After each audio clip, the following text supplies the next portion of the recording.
गुन्हेगारी जगताचा अचूक वेध घेणारी डायरी म्हणजे क्राईम डायरी।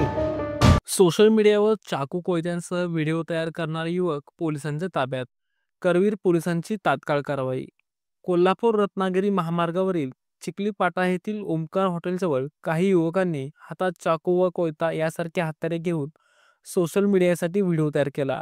हा व्हिडिओ अल्पावधीतच सोशल मीडियावर व्हायरल झाला। या प्रकरणाची माहिती मिळताच करवीर पोलिसांनी तातडीने कारवाई करत सर्व संबंधित युवकांना ताब्यात घेऊन त्यांच्या विरुद्ध प्रतिबंधात्मक कारवाई केली आहे। घटनेची गंभीरता लक्षात घेऊन पोलीस निरीक्षक किशोर शिंदे यांनी तातडीने पोलिसांचे पथक तयार केले। या पथकात police head constable Subhash Sarwadekar, Sujay Dawane, Ranjit Patil, Rahul Desai, Sanjay Kashid तसेच पोलीस कॉन्स्टेबल अमोल चव्हाण, विजय पाटील आणि प्रकाश कांबळे यांनी सहभाग घेतला। पोलिसांनी अल्पावधीतच व्हिडिओतील युवकांचा शोध लावून त्यांना ताब्यात घेतले। सार्वजनिक शांततेला धोका निर्माण होऊ नये आणि अशा प्रकारच्या कृत्यांना आळा बसावा म्हणून त्यांच्या विरोधात प्रतिबंधात्मक कारवाई करण्यात आली आहे। करवीर पोलीस ठाण्याचे निरीक्षक किशोर शिंदे यांच्या मार्गदर्शनाखाली ही कारवाई करण्यात आली असून पुढील तपास चालू आहे।